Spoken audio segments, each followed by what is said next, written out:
Listo, Bueno, arranquemos. arranquemos. Bueno, buenas tardes. Para la charla del día de hoy, del Fellow de ultrasonido, vamos a hablar del tema corregir pruebas de coagulación y plaquetas antes de la inserción de los catéteres venosos centrales. Para ese tema, para mi persona me toca hablar de si debemos corregir las pruebas de coagulación y plaquetas. Y el doctor Carlos Castro pues va a hacer lo contrario, que no se deben corregir. ¿Sí? Esto lo vemos en el día a día en nuestras prácticas. El uso de catéteres venosos centrales es más o menos, ¿cierto? El 18% de los pacientes que están hospitalizados en una situación de alta complejidad se le colocó catéter venoso central y pues esta cifra es mayor dependiendo del grupo de pacientes, sobre todo en los pacientes de hematología o en los pacientes de unidad de cuidados intensivos, pues esto va a tener una proporción mayor. En los diferentes estudios, solamente como para recordar o poner un ejemplo, ¿cierto? Aproximadamente 1.5 millones año de catéteres venosos centrales se colocan en países pues, de alta ingresos como Francia y Alemania. Y acá, para recordar también, pues las complicaciones que se pueden presentar en la inserción de catéteres venosos centrales se van a dividir en dos, en mecánicas e infecciosas. Las mecánicas son neumotoras y las punciones arteriales, y las infecciosas, pues se sobra decirle la explicación, y además se asocian también, pues, o se ponen en este grupo las complicaciones hemorrágicas. Eh, la idea es que uno vaya depurando pues, la técnica de inserción de catéter venoso central y que pues a mi concepto creo que es algo que se ha pasado como de voz a voz o de costumbre y ya son pocos los residentes, ¿cierto? En sus primeras especialidades que hacen un seminario de inserción de catéter venoso centrales. Por eso la idea es repasar esto y estudiarlo y lograr un equilibrio, ¿cierto? Sobre todo en los pacientes de unidad de cuidados intensivos. Históricamente, ¿cierto? La práctica se ha basado o en las complicaciones, en el miedo pues del sangrado en el procedimiento, ¿cierto? Y pues la evidencia actual nos obliga pues como a revisar este, este temor y a revisar pues ese dogma que siempre nos han dicho que todo se debe corregir, especialmente los niveles de INR y los niveles de fibrinógeno. Si bien pues hay un miedo o un riesgo percibido, pues si todos lo hemos visto en el que hacer diario, al momento de hacer una inserción o colocar un catéter venoso central, ¿cierto? Se pueden presentar sangrados en el sitio de punción, pueden haber hematomas compresivos e hipotensiones pues post procedimiento. Eh, Además, ¿cierto? Que pues hay una realidad, ¿cierto?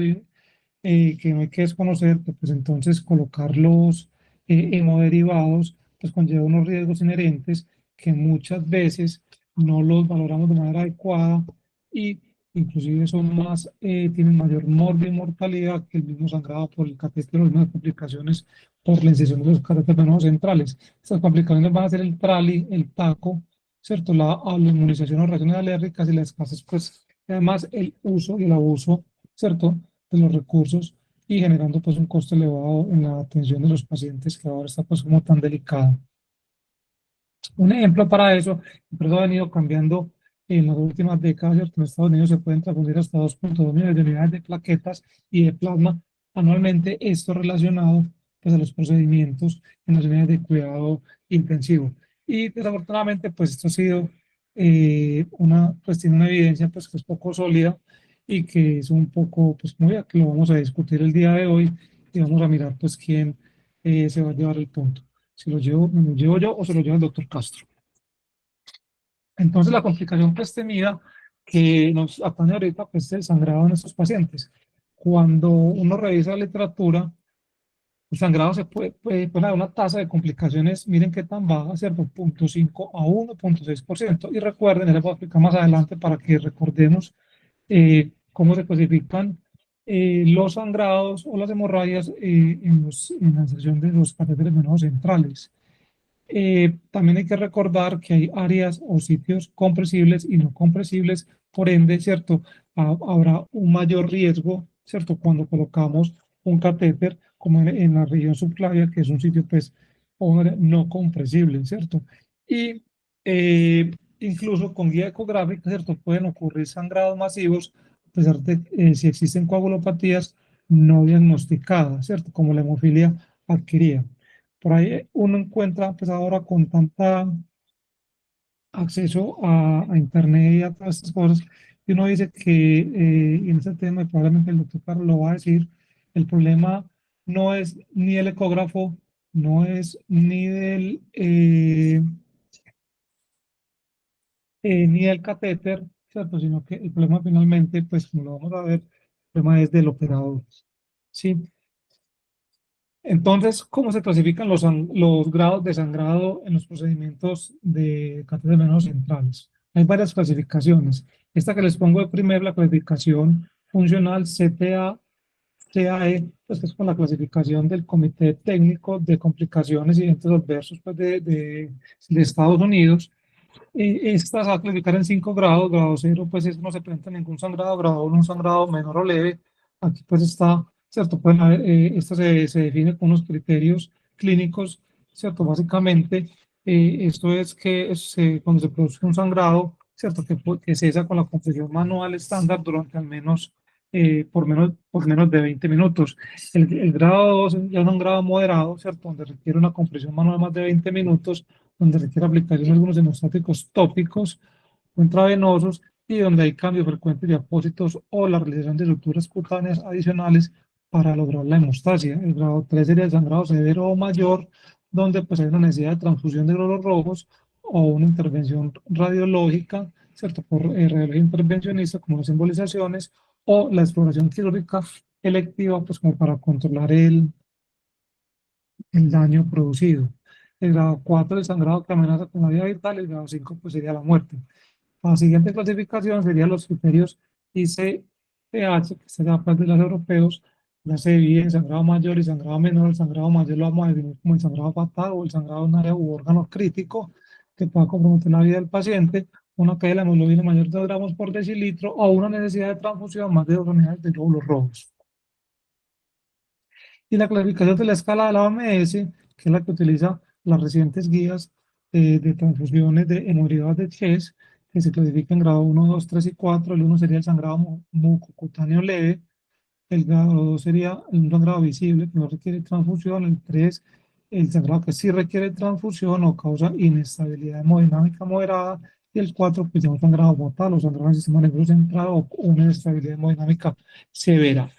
Entonces, después de revisar la literatura, entonces yo me he preguntado, venga, ¿por qué sí hay que transfundir? Y pues hay unos argumentos muy claros que los que les voy a tratar eh, de explicar, y esas serían las razones principales por qué sí debemos transfundir plaquetas o transfundir plasma congelado en algunos pacientes antes de hacer la inserción de los catéteres venosos centrales. Sería la primera razón es porque la estrategia de no transfundir, ¿cierto? No logró cumplir el margen de no inferioridad predefinido, ¿cierto? Esto viene del resultado del estudio PACER, un estudio que se realizó, que se publicó en el año 2023 en el New England Journal, donde querían, pues como más adelante se los voy a mostrar, donde querían demostrar que pues, no transfundir, ¿cierto? No era inferior a hacer la transfusión pues, de manera profiláctica. Dos, la ecografía no evita el sangrado en capa o el hematoma expansivo del trayecto subcutáneo o del sitio de punción venosa si la hemostasia primaria está severamente comprometida. Tres, un procedimiento ecoguiado limpio puede determinar la hemorragia masiva si la coagulopatía subyacente es severa y no detectada. Y cuatro, se presenta un mayor aumento pues, de sangrado grado 2 y grado 3 en el grupo sin profilaxis, y eso puede impactar en la mortalidad y en el mayor uso de recursos los procedimientos. Esas serían como las principales razones, pues, que nos argumentan por qué sí deberíamos hacer profilaxis, profilaxis de plaquetas, plasma congelado o inclusive fibrinógeno a los pacientes que vamos a insertar. Entonces, ¿a qué paciente o en qué pacientes deberíamos pensar esto? ¿A quién les deberíamos transfundir? Entonces, eran los pacientes eh, que están en riesgo, como los pacientes con enfermedad hepática, los pacientes con enfermedad hematológica, ¿cierto? Los pacientes que probablemente se hacen sin técnica de ultrasonido, pacientes que ya han tenido antecedentes de sangrados en inserciones previas, pacientes gravemente enfermos en unidad de cuidados intensivos con alteraciones o sepsis grave o alteraciones hematológicas en el curso de su enfermedad, pacientes que estén anticoagulados y aquí nos faltan, bueno, y la otra alternativa sería pues pacientes que al realizar algunas pruebas eh, de, de coagulación, como el tromboelastograma, pues no indican que se debe transfundir el paciente. Y el cuadro, pues el comparativo sería esos pacientes que hacemos un tratamiento restrictivo, que ya les voy a explicar en qué consiste esa parte. Entonces, cuando vayamos a colocar un catéter venoso central, nos estamos enfrentando a a una de estas poblaciones, como son los pacientes hematológicos, los pacientes que tengan frecuente plaquetas entre 10.000 y 30.000, o pacientes que se les vaya a hacer una inserción de catéteres tunelizados, o pacientes que tengan una disfunción dual del sistema renal hepática. Esos son los pacientes que van a tener más riesgo de sangrado durante el procedimiento y en ellos se les debería hacer transfusión según necesidad de plaquetas o plasma congelado o, o fibrinógeno. ¿Esto por qué? Hay que diferenciar. No siempre es el número, ¿cierto? El valor absoluto o valor neto el que causa el sangrado, ¿cierto? Aquí les explico, en los pacientes hematológicos, ¿cierto? Esa trombocitopenia suele ser hipoproliferativa, ¿cierto? Eso es porque viene de un fallo medular y no es porque haya un consumo o un secuestro esplénico, como se ve pues, en los pacientes sépticos, lo que hace que esto se correlacione con un mayor riesgo de sangrado.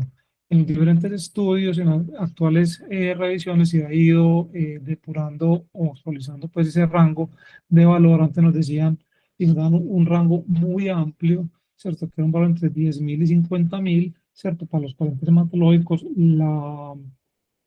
el valor actual, ¿cierto? En este grupo de pacientes es un valor, un recuento de plaquetas por debajo de 30.000, ¿cierto? Como les decía, esa trombocitopenia hipoproliferativa, la médula ósea, no produce nuevas plaquetas. Estas plaquetas que salen son plaquetas, o las plaquetas que están circulando son plaquetas viejas y son funcionalmente menos activas, por lo cual los pacientes pueden sangrar más.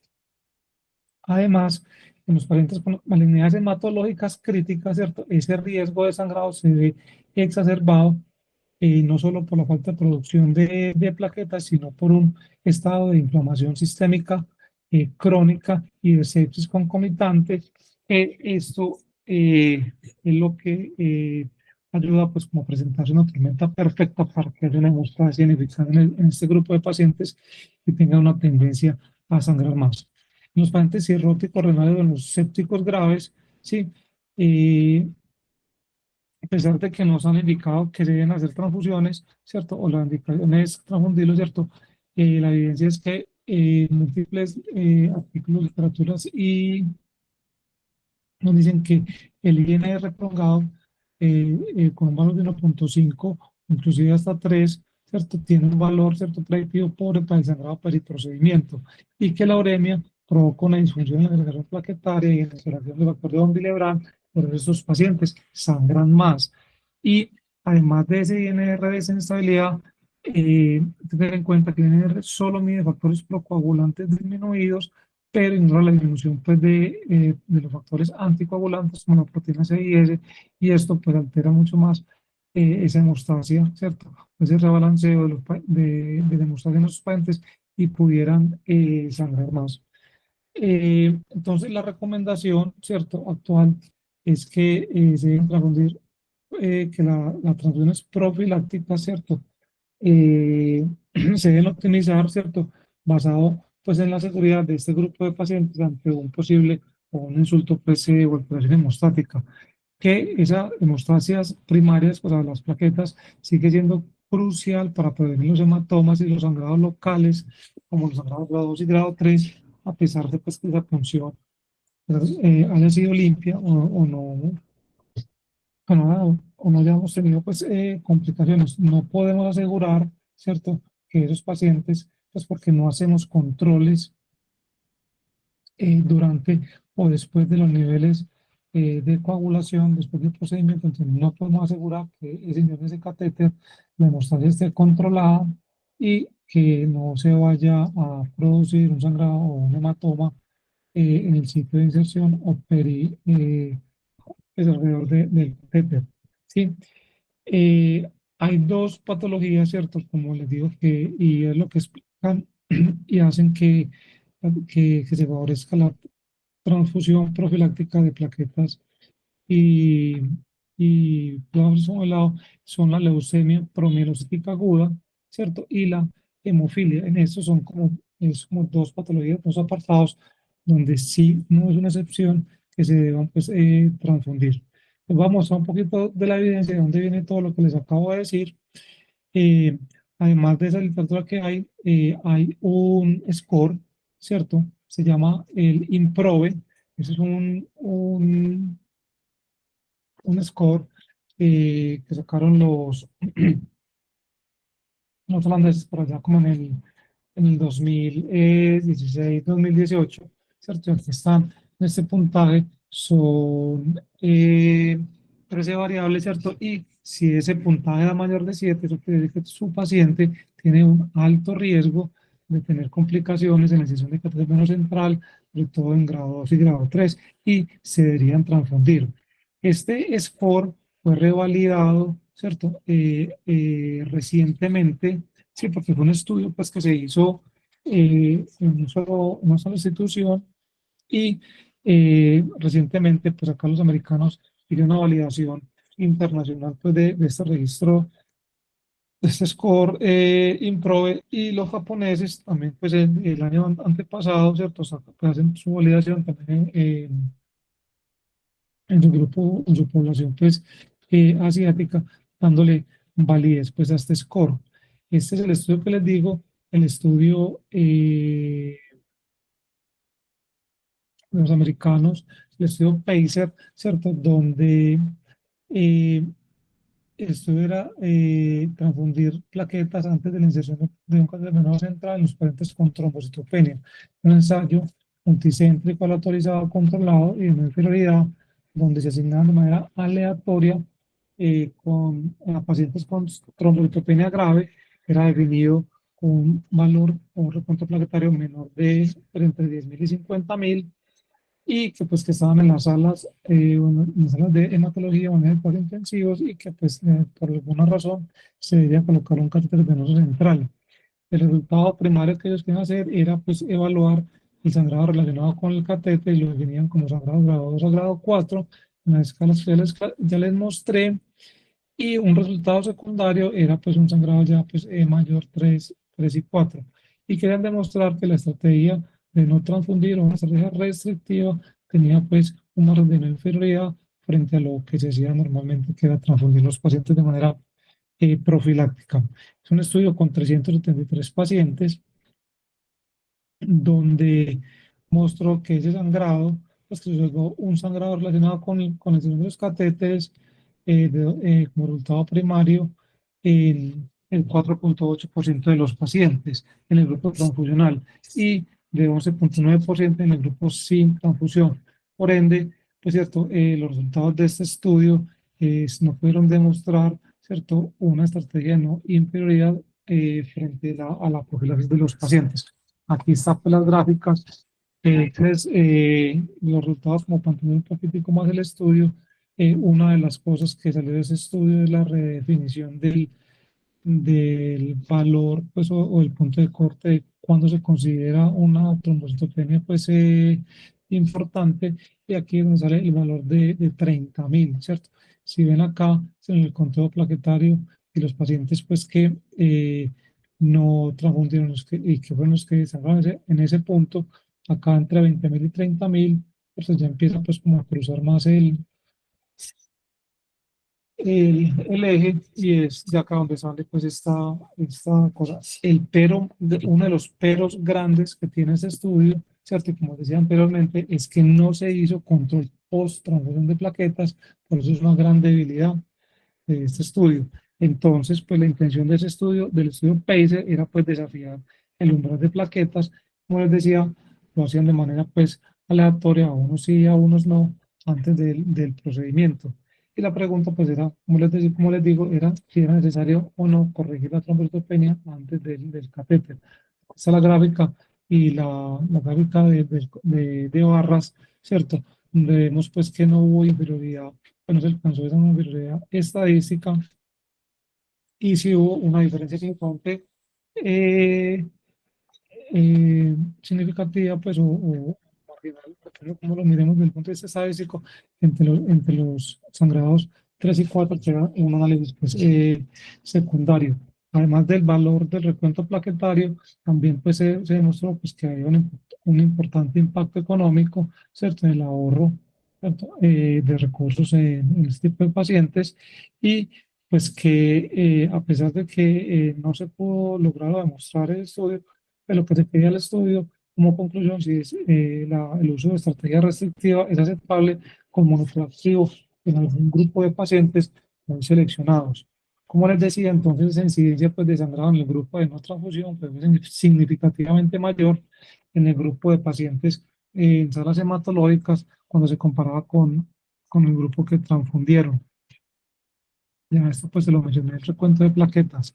Está otro estudio reciente, que es el estudio es un metaanálisis, una revisión del doctor Nicola Muloli, ¿cierto? Del grupo italiano, donde pues ellos querían, hicieron pues una revisión, ¿cierto? De 900 y punta de estudios, finalmente recogieron, analizaron 41 estudios, ¿cierto? En esto eran 7.000, pues el pool de pacientes eran 7.603 pacientes, de 8.796 catéteres venosos insertados, y lo que se podía entender o resaltar de ese estudio era pues que la inserción, ¿cierto? A pesar, pues hay que resaltar algo, ¿cierto? Cuando leemos los metaanálisis, es que este metaanálisis pues tiene muchos sesgos, había una gran heterogeneidad en esto, pero a pesar de eso, ¿cierto? Se ve que la inserción de cáncer venoso central, una de las conclusiones pues, de los autores es que se puede considerar como un procedimiento generalmente seguro en pacientes, inclusive con coagulopatía, incluido aquellos con trombocitopenias importantes, INRs elevados, cirrosis y neoplasias hematológicas o enfermedades, y que la incidencia general de hemorragia mayor era el 0.57, especialmente cuando se utilizó la guía ecográfica en la mayoría de situaciones críticas y los beneficios superan los riesgos. Entonces, cuando yo me encontré este artículo, pues yo dije, pues bueno, esta es la respuesta a todo y es lo que va a cambiar y va a hacer que el doctor Castro pues, se lleve el punto, pero recuerden que los metaanálisis, ¿cierto? Su análisis final y su confiabilidad depende de los estudios que se analicen por individual. Y este metaanálisis tiene muchísima variable, muchísima heterogeneidad, lo cual disminuye su confiabilidad y sus resultados. Inclusive, pues es importante, pues como les decía, que la evidencia, ¿cierto? Esto, la mayoría de estudios son observacionales, que no hay unos estudios controlados autorizados importantes que le den mucho peso a este metaanálisis, la heterogeneidad significativa, ¿cierto? Y además, pues no había una definición clara de sangrado y umbrales de transfusión, lo que pues como complica o pone en duda muchos de los resultados o de las conclusiones que da el doctor Mumoli. A pesar de que cuando uno revisa el tema, este autor siempre, o este artículo siempre es de referencia, pero hay que cogerlo pues como verlo con detalle, ¿cierto? Como les decía, como para llevar un poco a la casa, en los pacientes con alto grado o con alto riesgo, ¿cierto? Este sería pues como el umbral de transfusión de las plaquetas. Y como conclusiones, ¿cierto? El uso del ultrasonido, ¿cierto? Siempre se debe hacer, es innegociable, ¿cierto? Y se debe ser proactivo y se debe corregir las plaquetas, el número de plaquetas y de tener los pacientes hematológicos, los que tienen menos de 30.000 plaquetas y los que se va a hacer una inserción de catéter tunelizado y que el soporte transfusional previo a la inserción de catéter venoso central, debe priorizarse de manera selectiva y no rutinaria, basándose en la condición clínica específica del paciente y el tipo de dispositivo a insertar. Muchas gracias. Vamos adelante con el doctor Castro. Bueno, listo. Muchas gracias, Brian. Muchas gracias.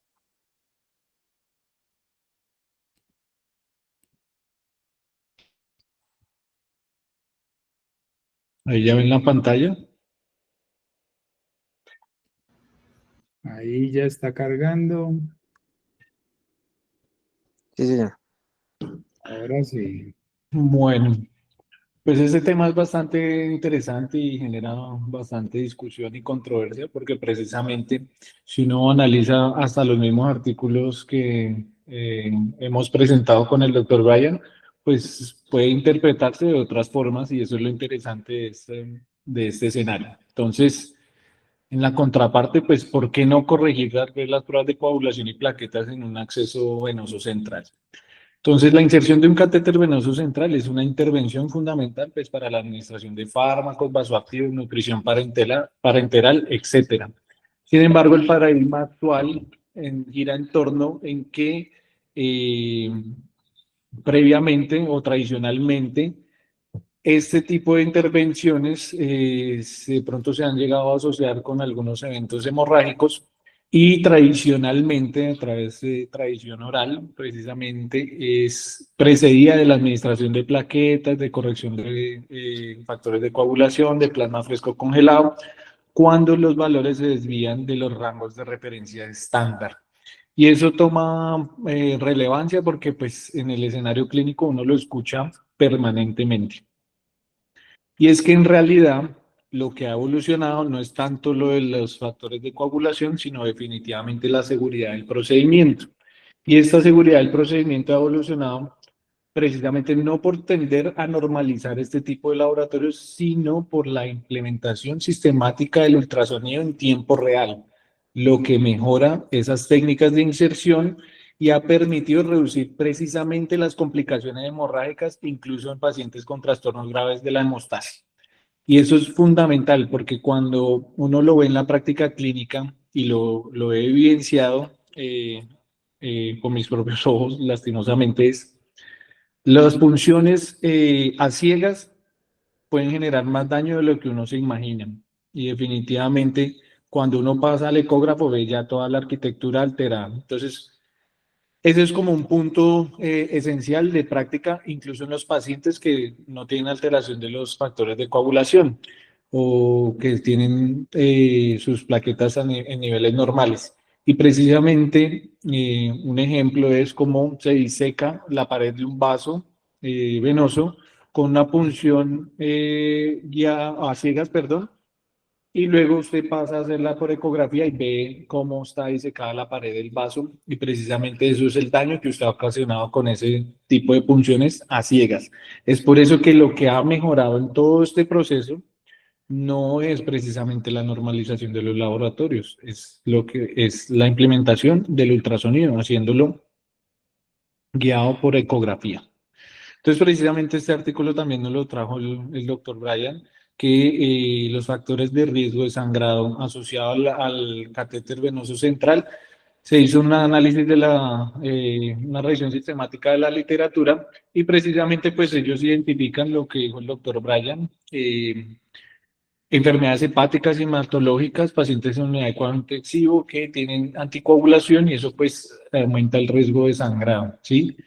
Una forma de reducirlo, digámoslo, aparece en la literatura, es el uso del ultrasonido comparado con el uso de la técnica a ciegas.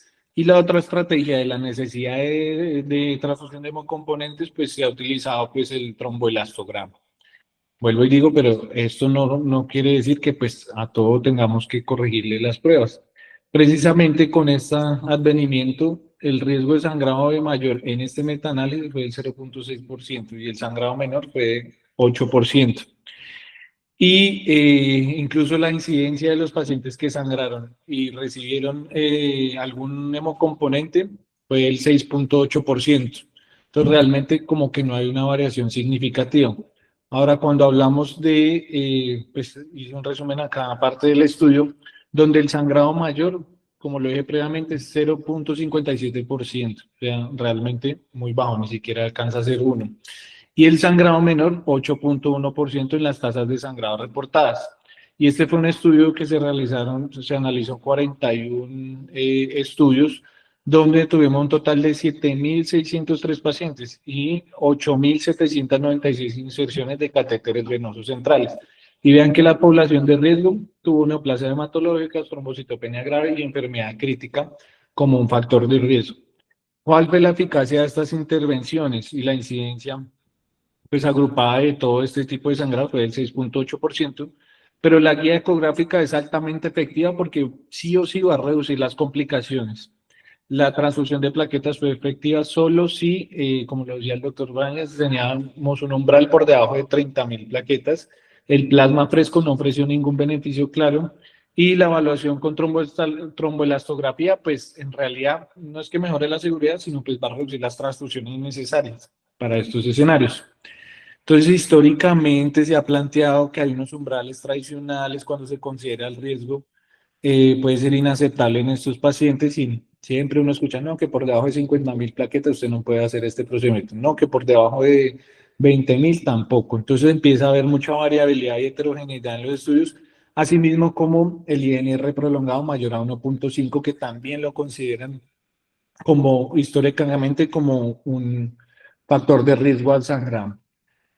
Pero resulta que estas limitaciones de las pruebas clásicas están diseñadas para monitorizar factores específicos y no tienen en cuenta a veces el efecto de la warfarina y la heparina y no predicen realmente el riesgo en pacientes críticamente enfermos como cirrosis y sépticos. Entonces, históricamente, pues eso se ha trasladado a la práctica clínica como una, diría yo, como una tradición oral en el cual pues todos aceptamos sin hacer un análisis tal vez un poco más exhaustivo. Precisamente traigo a colación este estudio es incluso más antiguo, es del 2011. Se buscó, digámoslo, establecer el punto esencial o el punto de corte más específico para los pacientes con trombocitopenia y poderles hacer un catéter venoso central. Precisamente esta población fue de 193 pacientes, donde tuvimos unos catéteres venosos centrales, fueron 604, donde principalmente fueron subclavios y luego seguidos por los yugulares. También es importante tener en cuenta que estos pacientes estaban con conteos de plaquetas entre 20.000 y 100.000 más o menos, donde la mayoría de la población se concentró en estos de entre 20.000 y 50.000. Tal vez de ahí donde viene a colación este punto de corte que hemos escuchado previamente. Y vean que algunos 150 comparados con 453 recibieron transfusión de plaquetas. Y algunos también tenían factores de riesgo de sangrado mayor como la heparina y otros anticoagulantes. ¿Qué es lo interesante acá? También se evaluaron los niveles de hemoglobina en los pacientes que sangraron y que no sangraron, ¿sí? Y después de la inserción del catéter venoso central, y veamos que uno, pues la hemoglobina no es un factor, digámoslo, de riesgo para aumentar el riesgo de sangrado. Incluso pues se interponen en esta gráfica de cajas y bigotes, y pues no fue estadísticamente significativo. O sea que de por sí la hemoglobina no nos condiciona un factor de riesgo para sangrado. Y lo otro interesante es que en estas diferentes edades de estos pacientes, pues los conteos de plaquetas eran muy variables, así igual como el PTT y el INR, pues que no superó incluso en algunos escenarios mayor a 1,5. El fibrinógeno también lo midieron en este estudio y ellos hicieron pues la comparación. Entonces también en el modelo o el total de sangrados y trombocitopenia, pues en estos escenarios pre-transfusión y post-transfusión, pues no hubo, digámoslo, un cambio estadísticamente significativo en cuanto a al sangrado, precisamente en ese punto. De pronto sí se vio un mayor riesgo en los pacientes que tenían menos de 20.000 plaquetas, pero realmente el sangrado era menor, no era mayor en este escenario. Y puede ser también uno en parte por el tipo de punción y cómo se realizó la punción en este escenario. Y esto es importante tenerlo en cuenta porque pues ya nos rompe el paradigma de que de verdad por debajo de 50.000 no puedo hacer este procedimiento y resulta pues que cuando uno compara los ORs pretransfusionales y posttransfusionales de estos pacientes entre ese rango entre 20.000 y 50.000 y llegando casi a 100.000, pues definitivamente no hay una relación que sea estadísticamente significativa. ¿Qué pasa con estas pruebas de laboratorios y la limitación en el paciente crítico? Pues esta prueba de laboratorio, por ejemplo, el tiempo de protrombina no mide proteínas anticoagulantes como la C, la S y la antitrombina. Entonces va a ser un pobre predictor de sangrado, incluso hasta valores con mayores de 3 pueden llegar a ser seguros. El PTT, influenciado por múltiples variables, no reflejan la formación de fibrina en vivo. Y no existe como una diana clara en este escenario y la prolongación leve pues no aumenta el riesgo. Las plaquetas tampoco miden funcionalidad plaquetaria y el umbral por encima de 20.000 plaquetas es cada vez más aceptado sobre el de 50.000 plaquetas. Y el fibrinógeno pues a veces se considera un reactante de fase aguda y puede estar falsamente normal o valores disminuidos, que son los predictivos de sangrado más que el INR. Eso nos rompe el paradigma de que a todo entonces le piden tipos de coagulación y lo relacionan con mayor riesgo de sangrado. Y resulta pues que no estamos midiendo realmente lo que se quiere medir. Incluso pues en este estudio observacional, que es uno de los más grandes que se ha hecho, como en realidad pues han sido dos, el Amsterdam y el Pacer, que el doctor Brian también lo mencionó, la contribución de la coagulopatía como factor de riesgo de sangrado después del catéter venoso central en pacientes críticamente enfermos con trombocitopenia en una población de 289 pacientes donde pues 172 tenían una coagulación normal y 112 tenían una coagulación anormal, veamos la mediana de conteo de plaquetas que eran entre 27.000, máximo 38.000, o sea, no llegaban a los 50.000 en este escenario. Múltiples patologías asociadas que también pueden asociarse a coagulopatía, como la sepsis, los posoperatorios de cirugía cardíaca, y vean los sitios de inserción mayor predominantemente fueron yugulares y seguidos por los femorales en ambos escenarios. Y acá, pues, lo otro interesante es pues, la especialidad operadora. Los anestesiólogos, principalmente, los internistas, neurólogos, cardiólogos y otros. Y también, pues, la cantidad de transfusiones de plaquetas que se requirieron. ¿Qué es interesante acá? Pues la frecuencia de sangrado en los pacientes que tenían factores de coagulación normales y anormales. Entonces ellos también clasificaron pues esos grados de sangrado, como lo dijo el doctor Brian, en 1, 2 y 3. Y vean principalmente ese 3 que se relaciona pues con esos sangrados mayores o alterados. En pacientes con coagulación anormal, pues no se presentó ninguno. Y curiosamente presentaron más en los que tenían coagulación normal en este punto. Y los grado 1 y grado 2, pues son realmente unos sangrados que son controlables o son leves. Entonces, precisamente en este escenario, en este contexto clínico, pues esta probabilidad de un sangrado mayor que atente con la vida, pues se reduce, digámoslo, significativamente o, no, o es casi, digámoslo, imperceptible en este escenario. Adicionalmente, pues las razones de transfusión de plaquetas antes de la colocación del catéter venoso central y después del catéter venoso central con pruebas de coagulación normales, perdón, anormales y normales en ambos escenarios, pues tampoco demostró ser un factor de riesgo o asociándose o asociarse a mayor riesgo de sangrado en estos escenarios. Y esto es importante tenerlo en cuenta porque, vuelvo y digo, ya nos está cambiando el paradigma de esta interpretación. Veamos la frecuencia de sangrado, donde el grado 3, que es uno de los más, digámoslo, que pueden llegar a ser complejos, pues se presentó con en un porcentaje muy bajo. Y en cambio el grado 1 y el grado 2, pues son sangrados que realmente son manejables o son sangrados menores, pues que no se correlacionan con riesgo de atentar con la vida. E incluso, pues, casi que se comportan igual entre los pacientes que tienen coagulación normal y anormal y tuvieron transfusión y no recibieron transfusión de plaquetas. Entonces vean que no hay una asociación de riesgo tras ajustar los factores de confusión en este estudio. La coagulopatía definida como un INR mayor a 1.5 y un PTT mayor a 45 no se asoció con un mayor riesgo de sangrado. Transfusiones profilácticas, pues el uso de transfusiones de plaquetas antes del procedimiento no redujo el riesgo de sangrado. Y que sí recalcan en estos estudios la seguridad y la técnica. El estudio concluye que el procedimiento es seguro en pacientes con alto riesgo siempre y cuando se utilice la guía ecográfica. Siempre y cuando se utilice la guía ecográfica. Y esto se ha realizado por operadores experimentados. Y precisamente es uno de los, como de los proyectos que se tienen acá en la unidad de cuidado intensivo, es precisamente llegar a este nivel de experimentados para poder hacer todo este tipo de intervenciones sin ningún problema y a la primera, idealmente.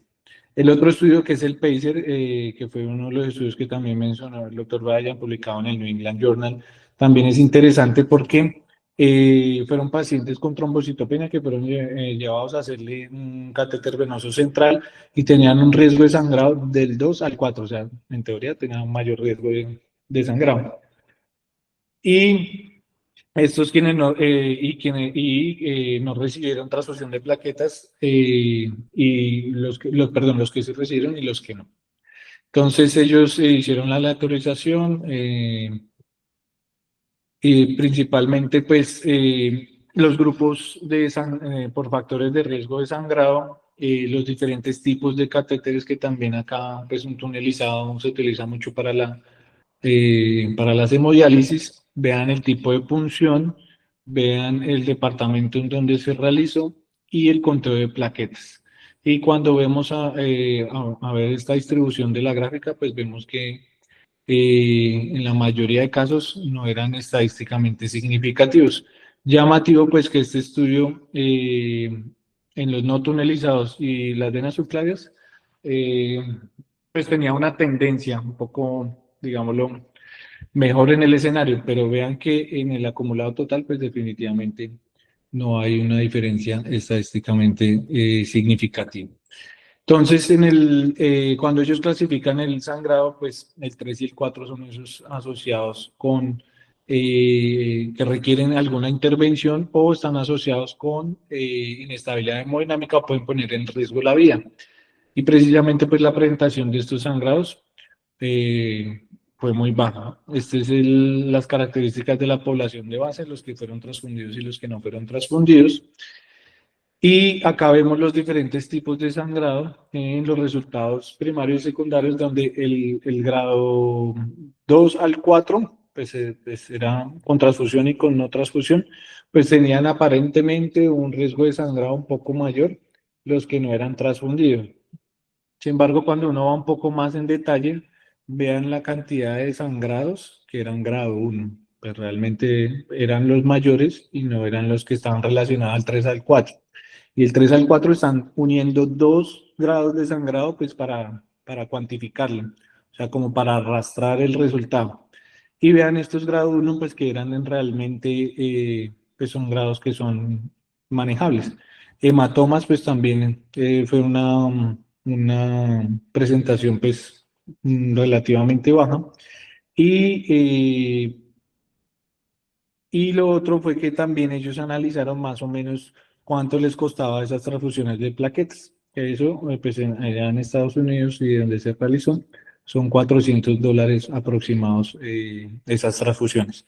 Y eso lo hacen ahí como en el análisis secundario. Entonces, ellos mencionan acá a través de este evento acumulado, ¿sí? Donde dice la suspensión de la transfusión profiláctica de plaquetas antes de la colocación de un catéter venoso central en pacientes con un recuento de plaquetas de 10.000 a 50.000 por milímetro cúbico no cumplió con el margen predefinido de no inferioridad y resultó en más eventos de sangrado relacionados con el catéter venoso central que la transfusión profiláctica de plaquetas. Pero vuelvo y le digo, ellos agruparon varios tipos de sangrados. Recordemos que el 3 y el 4 son los que relativamente son los más complejos y el 1 y el 2 pues son más fáciles de manejar, en teoría. Entonces, precisamente, analiza uno críticamente este artículo y se da cuenta de pronto de esas limitaciones que pueden presentar. ¿Qué pasa? Que el ultrasonido comparativamente reduce las complicaciones mecánicas comparado con la técnica a ciegas.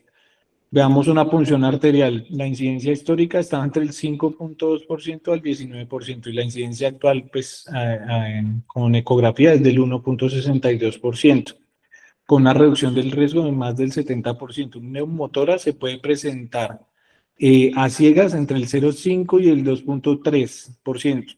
Y la incidencia actual por ecografía se puede llegar a presentar en un 0.44%. Incluso algunos estudios, cero, en los que hemos analizado. Fallo en la colocación, pues a ciegas 6.5% e incidencia actual por eco 2.04%. Y el hematoma local frecuente en coagulopatía, raro con la técnica por ultrasonido. Y esto es una reducción del riesgo. Cuando hablamos de esta reducción del riesgo y hablamos de tal vez llegar a esas complicaciones o sangrados secundarios a estas punciones, pues una punción arterial definitivamente seguramente va a sangrar y un hematoma local pues también se puede generar, pero ese riesgo lo vamos a reducir a través del uso del ultrasonido. Es decir, pues no quiere decir que estos pacientes, a pesar de sus pruebas de coagulación, estén alteradas. La incidencia actual de este tipo de complicaciones es baja cuando se hace el uso del ultrasonido. Incluso la Sociedad de Radiología Intervencionista tiene consensos en los cuales ha categorizado los procedimientos según el riesgo de sangrado, y eso también es importante porque los catéteres venosos centrales no tunelizados y los PIC definitivamente se consideran de bajo riesgo para estos casos. Y ellos recomiendan, un ENR no se recomienda la corrección rutinaria, salvo pues que tenga unos valores muy prolongados en sitios compresibles. ¿Listo? Plaquetas, el umbral de transfusión se ha desplazado hacia abajo, mientras que algunas guías todavía lo mantienen en 50, pero en realidad la tendencia actual en radiología intervencionista es permitir procedimientos hasta con 20.000 plaquetas. Si se utiliza guía ecográfica, o sea, si estamos más seguros y experimentados en lo que vamos a hacer. Y anticoagulantes, no es necesario suspender de forma sistemática los fármacos como la aspirina o la dosis profiláctica de heparina de bajo peso molecular. Esto no lo digo yo, lo dice la radiología intervencionista. Veamos que hay unas recomendaciones también de unas guías españolas dependiendo del catéter, el PIC y el catéter venoso central no tunelizado. Siempre no se requiere corrección rutinaria de INR o tipos de coagulación. El umbral plaquetario recomendario no hay un requisito específico, pero se considera seguro por encima de 20.000 plaquetas. Pero vean en el estudio donde habíamos tenido 10.000 plaquetas y seguramente ahí se hicieron catéteres venosos centrales. El catéter venoso central complejo, pues no lo definen como tal complejo, sino más bien el tunelizado, o bueno, que tenga una arquitectura o una anatomía compleja. Considerar una corrección de si el INR es mayor a 1.5 en esta recomendación de España, pero ya lo vimos previamente en los estudios que 1.5 puede ser aceptable en estos escenarios. Y el umbral de 30.000 plaquetas para este tipo de escenarios, pues es el recomendado. Un catéter venoso central en urgencia médica, no hay necesidad de pruebas de coagulación, priorizar el acceso y la guía ecográfica. Y omitir el conteo plaquetario, pues ya que el beneficio supera el riesgo. Y eso también es cosas que nos pasa en el escenario de urgencias. Si bien o mal, pues nosotros tenemos claro que un catéter venoso central no se vuelve una urgencia médica, pero tal vez sí se vuelve una prioridad en algunos escenarios. Es importante tener en cuenta que en este punto, pues No hay necesidad de tener esas pruebas de coagulación, sino más bien tener una correcta técnica y un manejo adecuado de eso. Ahora, muy bien, cuando hablamos de riesgos transfusionales innecesarios, pues estos pacientes pueden hacer TACO, pueden hacer TRALI, inmunolación, infecciones, aloinmunización y el impacto como económico. Cuando les hablo de impacto económico, es precisamente transfundir innecesariamente estos pacientes, ¿sí? ¿Por qué? Porque pues las plaquetas cuestan, los hemocomponentes cuestan. Y adicionalmente, pues en Colombia no es que tengamos una política de donación o que todo el mundo esté donando sangre. Incluso me ha tocado trabajar en espacios donde no hay glóbulos rojos o no hay a veces hemocomponentes para poder hacer este tipo de intervenciones. Entonces, pues, ¿de qué se vale uno? Riesgo-beneficio y pues la guía ecográfica. A manera de conclusión, pues digamos que en la literatura podríamos plantear una evaluación del riesgo individual del paciente. Si usted ve que la anatomía es difícil, usted no es experto haciendo este tipo de intervenciones, si el paciente tiene alguna alteración muy marcada en sus tiempos de coagulación, pues usted no debe ser el ideal para hacerlo, ¿sí? Busca a una persona que esté más experimentada y tenga la capacidad de poder hacer este tipo de intervenciones a pesar de que el paciente tenga sus plaquetas por debajo de 20.000 o encima de 20.000, unos INRs que puedan estar prolongados eh, y que sea preferiblemente en sitios compresibles. Y adicionalmente, pues la técnica procedimental va a ser obligatorio el uso del ultrasonido dinámico, como hicimos la práctica reciente con los fellows de ultrasonido. Siempre es visualizando la aguja, siempre visualizando la aguja, la punta de la aguja, perdón. Y una técnica de Seldinger ideal donde pues hagamos una punción única, no tengamos que hacer movimientos innecesarios de la aguja que nos haga más riesgo de complicaciones. Es decir, que si usted va a hacer un procedimiento en este escenario, usted tiene que estar seguro, usted tiene que estar experimentado y tiene que ser al primer intento. Y ya, si falló al primer intento, no lo vuelva a intentar porque este paciente pues tiene más riesgo de complicaciones. Es importante también, algo que a veces pasa desapercibido, la relación del catéter óptimo, ¿sí? Y esa relación 1 a 3 del vaso para evitar la estasis y el traumatismo de la pared vascular. Y es muy importante también cuando uno está haciendo la punción, pues no tocar esa pared posterior del vaso, porque cuando usted toca esa pared posterior del vaso y está en un escenario de estos, pues hacia dónde puede sangrar ese paciente, pues por ese lado donde usted puncionó la pared posterior del vaso o pues puede hacer hematomas. Definitivamente, pues la monitorización post procedimiento hay que hacer una vigilancia estrecha también a esas punciones y ese control para poder descartar complicaciones mecánicas asociadas al uso de los accesos vasculares. Y eso es lo que les traía para el día de hoy.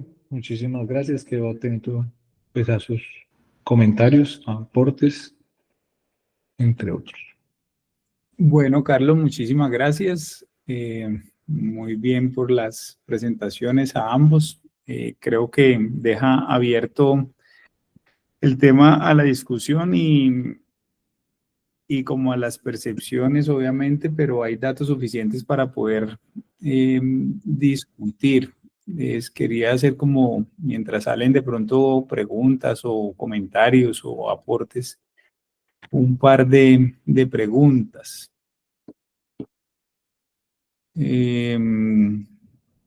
Carlos hablaba, y ya redondeando en la conclusión, la técnica, el personal entrenado, la guía ecográfica, casi que como los papeles principales más que las mismas pruebas de coagulación. ¿Sí? ¿Qué opina Brian? No se te escucha. Está, ya, ahí sí.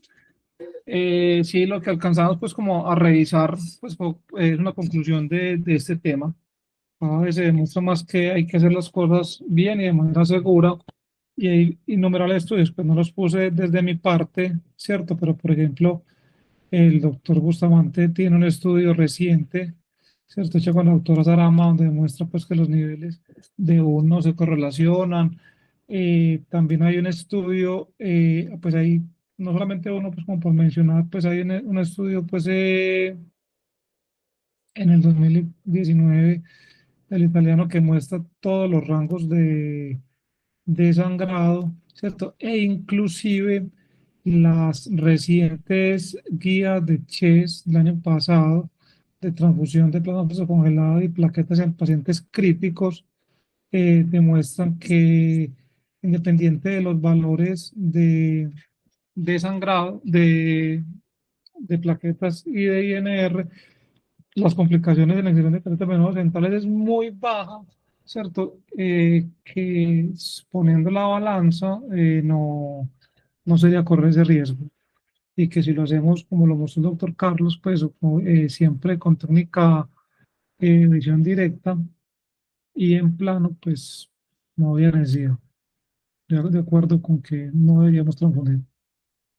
A excepción de los dos grupos de pacientes que yo dije, que no son negociables. ¿Son cuáles?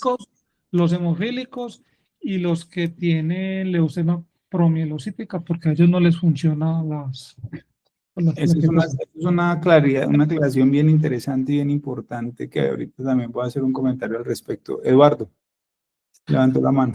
Buenas tardes para todos. Primero que todo, gracias por la revisión y me pareció muy buena.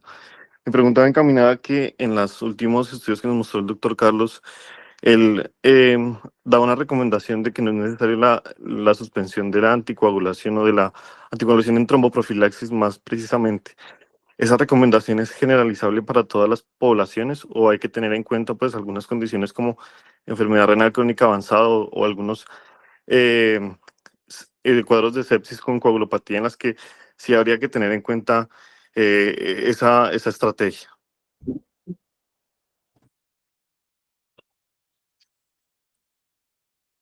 Esta recomendación es usualmente para todos, salvo pues esos pacientes que tienen esas indicaciones como especiales, pero en realidad es para todos.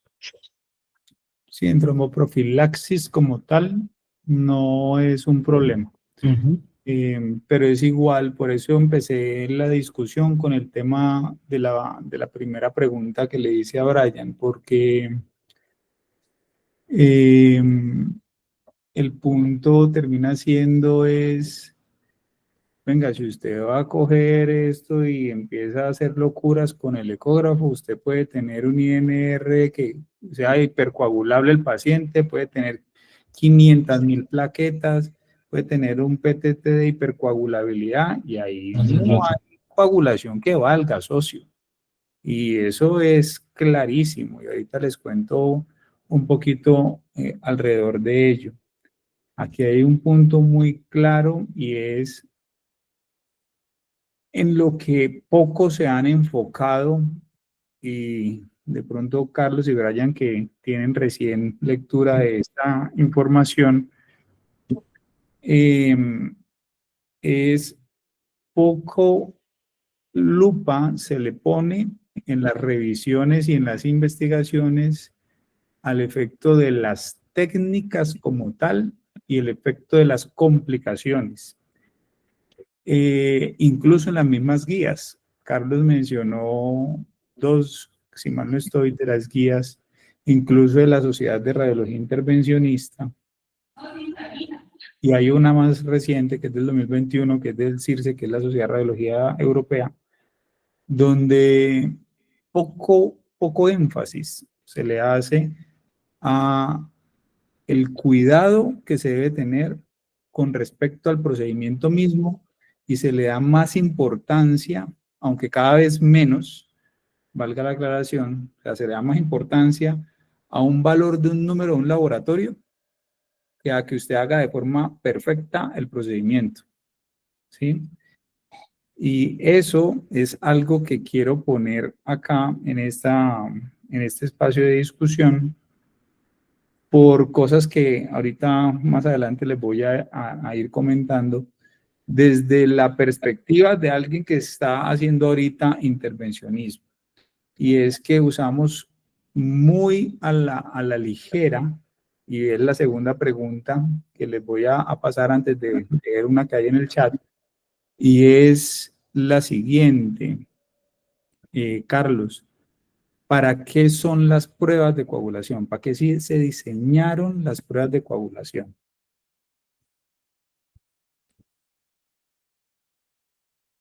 Pues se diseñaron principalmente para medir el efecto, uno de los anticoagulantes, principalmente.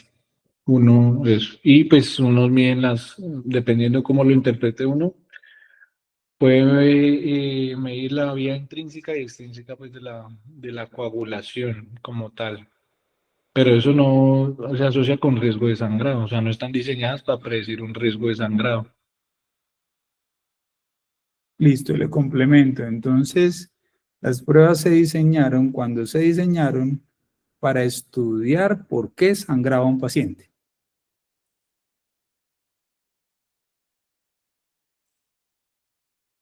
No se diseñaron para ver si un paciente va a sangrar.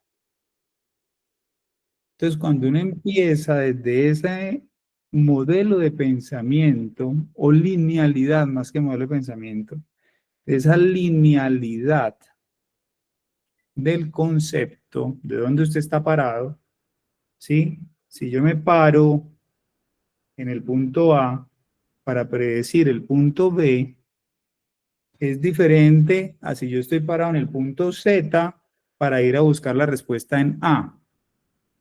Son dos cosas absolutamente diferentes. Son dos cosas absolutamente diferentes. Entonces, eso es lo que ha sucedido con las pruebas de coagulación. Y lo bonito de eso es que cuando ustedes leen las guías de coagulación y las guías de procedimientos, porque me ha tocado volverlas a revisar.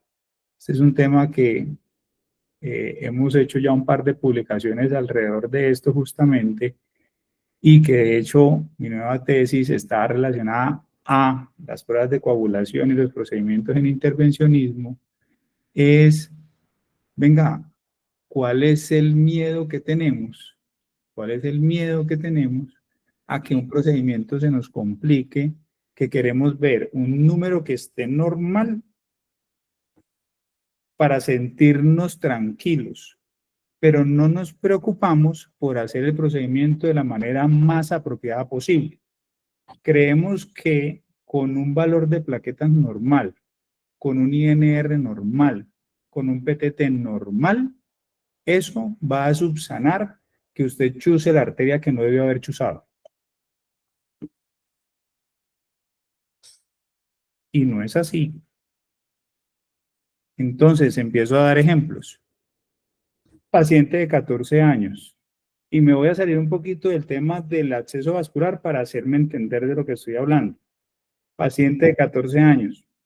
Estudio de proteinuria, biopsia renal. Las biopsias renales están catalogadas como riesgo moderado alto, que incluso el acceso vascular es de riesgo bajo. Miren la dualidad que hay acá. Un acceso vascular es bajo riesgo de complicación hemorrágica. Ojo con esto. Y el ejemplo que les voy a dar es de un procedimiento que es de más alto riesgo de sangrado. De más alto riesgo. 14 años, estudio de proteinuria, hay que hacer una biopsia renal. Lo interrogamos. No tiene factores de riesgo, que es el siguiente paso del que les voy a hablar. No tiene factores de riesgo para sangrados. Pruebas de coagulación, perfectas. Plaquetas, perfectas. Una escala de la que les voy a hablar ahorita, negativa para predicción de riesgo de sangrado. Lo biopsiamos. 3 disparos al riñón. ¿Qué es más riesgoso para sangrar que pegarle 3 disparos a un riñón para sacarle 3 muestras versus hacer un procedimiento de un catéter central? Acto seguido, ¡pum!, hematoma perirrenal. Hematoma perirrenal. Sangró. Uy, pero ¿cómo así? No tenía factores de riesgo. Las pruebas de coagulación estaban perfectas. Las plaquetas estaban perfectas. ¿Por qué sangró el paciente? Pero si todas las pruebas estaban normales. Claro, doctor, es que las pruebas no te predicen que el paciente vaya a sangrar o no vaya a sangrar. ¿Cuál es la sensibilidad de las pruebas para esto? 26%. Valor predictivo negativo para sangrado, 52%. ¿Cómo así? Sí, es que las pruebas no sirven para eso. Las pruebas sirven para el miedo del que va a hacer el procedimiento. Y entonces, ¿qué falló? Hagamos el análisis causa-raíz del problema. Miremos las imágenes. Disparamos de forma inapropiada la pistola para la biopsia. Porque hay una técnica, no voy a hablar de eso, hay unas técnicas para hacer la biopsia. Disparamos en el sentido que no era. Tocó llevar al paciente a angiografía y embolizarlo. Efectivamente estaba sangrando un vaso. Y así como ese caso, muchos. Entonces, por eso les menciono, y ese ejemplo es lo mismo que pasa con esto. No son las 30.000 plaquetas. No es el INR de 2.2. No es el PTT de 2.2 veces el valor del control. Y cuando analizamos los casos de las complicaciones vasculares por un acceso vascular que es de bajo riesgo, porque acuérdense, y lo dijo Carlos, menos mal lo mencionó, porque esta charla yo no la reviso antes de presentarse, él lo mencionó porque así está categorizado un acceso vascular bajo riesgo. Encuentra uno que no vieron la aguja, y esto no lo digo yo, eso lo demostró Michael Bleibas en el año 2008, con una investigación donde grabó todos los procedimientos de su institución y se dio cuenta que no veían la punta de la aguja, no veían el trayecto de la aguja. Cuando avanzaban al vaso, no veían dónde estaba la guía antes de dilatar. Esos 3 factores eran los que predecían que el catéter estaba complicado. No eran las pruebas de coagulación. No eran las pruebas de coagulación.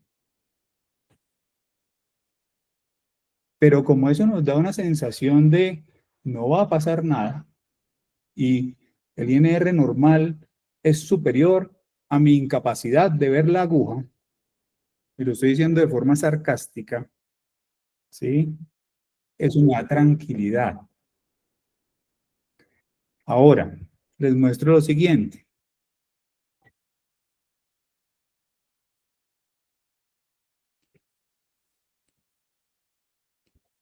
Entonces, ahí deben estar viendo mi pantalla, ¿cierto? ¿Están viendo mi pantalla? Sí, Doc. Sí. Unos anestesiólogos en el año 2016, bien avispados ellos, unos canadienses, se dieron cuenta que estaban teniendo complicaciones hemorrágicas en las cirugías obstétricas. Obstétricas, partos, cesáreas, ¿sí? Y ellos dijeron, venga, esos números que yo acabo de decir, del 26% de sensibilidad, 52.6% de valor predictivo negativo de las pruebas, que es lo que finalmente yo necesito. Si la prueba es negativa, que me diga que no va a sangrar. O sea, es igual que un caricellazo, muchachos. O sea, todos estos estudios que se han dado han sido bajo la premisa que tirar una moneda es mejor. ¿Listo? Es mejor.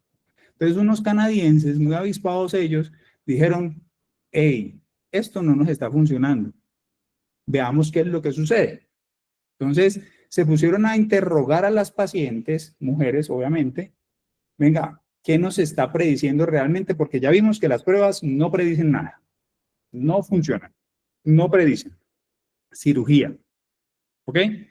Sé que estamos hablando de catéteres, pero es para ponerles el contexto, porque esto es un problema que no solo es con los catéteres, ya vimos que es bajo riesgo, es un problema generalizado. Entonces dijeron, analicemos estas viejas a ver qué es lo que pasa. Y las evaluaron y sacaron un poco de preguntas, preguntas hablando con ellas. Entonces ahí es donde salen las 2 recomendaciones grandes que está diciendo Brian. Vea, si usted tiene una leucemia promielocítica aguda, Vea, eso, así usted tenga 200.000 plaquetas, PTT normal, fibrinogenesis normal, el paciente sangra espontáneamente. Y se nos han muerto pacientes con los valores normales de sangrado. ¿Listo? Eso no le funciona, pero para nada. ¿Ok? Primer punto. Segundo punto, hemofilia. Es así, tienen todas las pruebas alteradas. ¿Listo? Principalmente el PTT, está alterado. Entonces, esos son los pacientes que empiezan a estudiar. Entonces, ¿ellos qué encontraron? Hablar con los pacientes. Venga, ¿usted le salen morados espontáneamente en la piel? Usted sangra, cuando usted lo llevan al odontólogo, usted sangraba como loco por las encías. Sus papás sufren de hemofilia. Cuando lo han hecho cirugías, usted se ha desangrado en cirugía. Vean, usted que es mujer, ha tenido menorragias brutales y le han tenido que hacer tratamientos. Cuando ha tenido partos, se ha desangrado en los partos. Eso fueron las variables que predijeron que el paciente tiene un problema de la coagulación. Punto. Y resulta que la mayoría de ellas tenían pruebas normales. Normales. 86% de ellas. Entonces crearon una famosa escala, es famosa, sino que entre nosotros no lo es tanto, que se llama mSTOPS.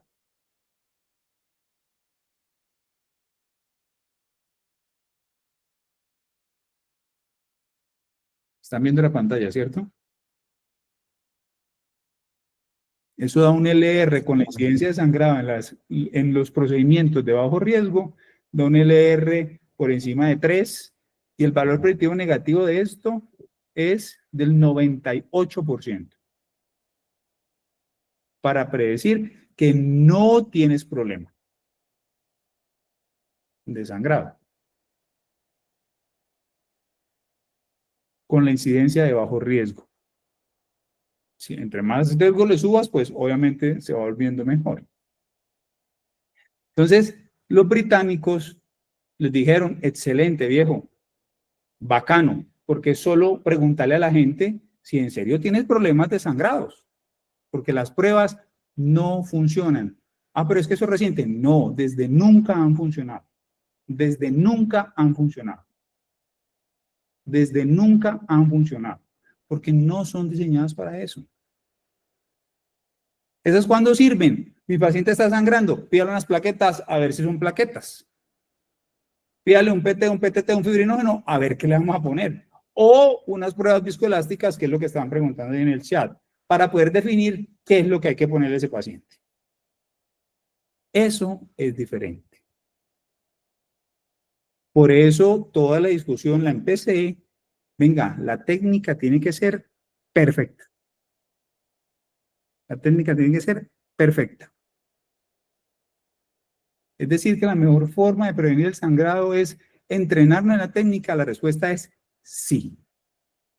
No piensen que el INR les va a resolver la vida. Es más, las guías son muy claras. Es decir, pida INR si su paciente, así, en mayúscula y en cursiva, toma warfarina. Pero ese pedacito no se lo leen. Porque adivinen con qué se sigue la warfarina. Exacto. Con el INR. No más. Pero ese pedacito no lo leemos. ¿Ya? Entonces, eso es como centrando un poquito el tema. Y miren que no solo les hablé de catéteres, sino en procedimientos en general. ¿Y por qué saqué un poquito el tema? Porque es que los catéteres son bajo riesgo de complicación. Bajo riesgo. Pero sin embargo así, no es por quitarles la importancia que tiene, sino que el foco, y ustedes lo han visto en todas las conferencias, y es que la ecografía no les va a resolver el problema, es cómo se entrenan. Tienen que ser muy exquisitos en el entrenamiento. Siempre ver la aguja, la punta, ¿sí? Porque usted no ve la punta está en la carótida, está en la subclavia, está desgarrando la subclavia, y ahí es donde están los problemas. Ahí están los problemas. Y a mí se me ha lo tengo que decir. Se me ha muerto paciente porque he puncionado un vaso que no es. A mí, a Luis Bustamante. Por eso es que soy tan enfático en esta conferencia. Porque no quiero que les pase a ustedes lo mismo. Con pruebas normales, con hemostop negativo, con todo normal. ¿Pero por qué? Porque puncioné el vaso que no era.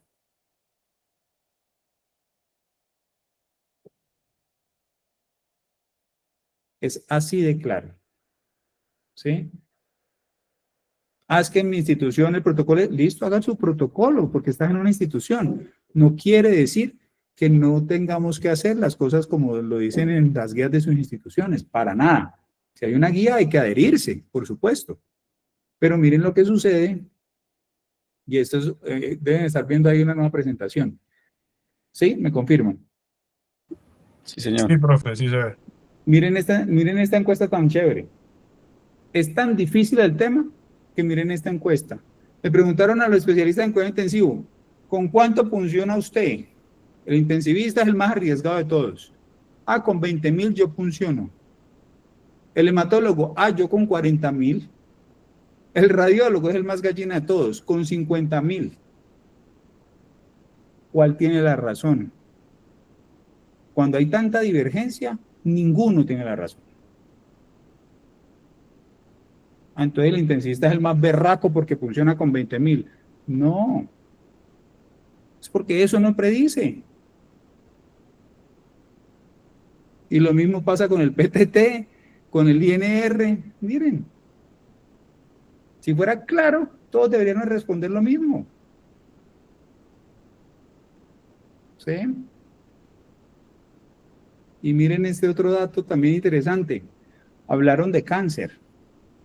Este estudio solo fue en cáncer. 110 pacientes. Todos con plaquetas menos de 20.000. Todos. Complicaciones, 0. 0. Menos de 20.000. ¿Cuál fue la diferencia? Es un centro oncológico. Están acostumbrados a funcionar esos pacientes. ¿Cuál fue la diferencia? Las plaquetas. No. Saben que tienen que ser única punción, primera punción, ser exitosos, con la mejor técnica posible. Entonces, son las plaquetas. ¿Es el INR? ¿Es el PTT? No, es la mejor técnica posible. Esa es la invitación. Esa es la invitación. ¿Listo? Bueno, muy bien. Preguntas, comentarios adicionales. Profe, de ese estudio, el que mencionaste de esa encuesta, también hay uno reciente que se llama el NIGHT. Eso es ¿de dónde es que son? Los americanos hicieron lo mismo. Hicieron pues una encuesta entre todos los pacientes de UCI y daba similar pues a ese estudio que mostraste. Pues que Ajá. no cuadra. Exactamente. De hecho, les anticipo, va a haber un evento de radiología intervencionista a finales de este mes y yo voy a hacer la encuesta. Y les voy a mostrar los resultados de la encuesta. Con toda seguridad, va a dar resultados muy parecidos. Y los radiólogos somos más gallinas para la punción, con toda seguridad. Es por lo mismo, pero el punto es la mejor técnica posible, con toda seguridad, con toda seguridad. Aquí hay una pregunta, ¿tiene algún uso de las pruebas viscoelásticas para seleccionar mejor o cuál? Hay unos estudios, ¿sí? Específicamente los estudios están, los que yo conozco, puede haber más y me dirán los muchachos, en pacientes cirróticos. Porque el cirrótico tiene un problema, y es, funciona mal el hígado, las pruebas de coagulación ahí vienen que pasan, se alteran, y las plaquetas ahí vienen que pasan, cuando están con hipertensión portal y todo eso, están bajitas. Pero el problema de las plaquetas, o el beneficio de las plaquetas, es que ellos tienen macroplaquetas, entonces son plaquetas hasta pegachentas. Entonces el paciente se corta y ni siquiera sangra. ¿Sí? Es así de sencillo, tiene que ser que ya tengan un child muy avanzado. Pero esos pacientes, en radiología intervencionista específicamente hay estudios donde los seleccionaron con pruebas viscoelásticas. ¿Sí? Le hacían tromboelastografía para reducir, ¿qué? Adivinen, lo que no hemos hablado tampoco, pero ya nada del tiempo no vamos a hablar. tener que transfundirlo y los efectos biológicos de la transfusión innecesaria. Resultado, por supuesto, se bajaron en un 60% las transfusiones innecesarias. Complicaciones por el procedimiento, ninguna. Entonces se dejan de transfundir un 60% de los pacientes. Complicaciones, ninguna. Las mismas que se esperaban que pasaran. Entonces se hacían el procedimiento con INRs largos, con plaquetas bajas, con PTTs prolongados, y ya nada pasaba. ¿Por qué? Porque el trombo estaba normal. El tromboelastograma, como era de esperarse. Incluso se ven hipercoagulables. ¿Por qué? Por lo que acabo de decir. ¿Ya? Entonces, esos estudios sí están. Sobre todo ese nicho que estoy mencionando. Bueno, muy bien. ¿Alguna otra pregunta o comentario, muchachos? Ahí disculpan que me haya extendido 20 minutos de conferencia. No, yo no tengo más preguntas. Bueno, está bien. Muchísimas gracias entonces y nos vemos dentro de 8 días.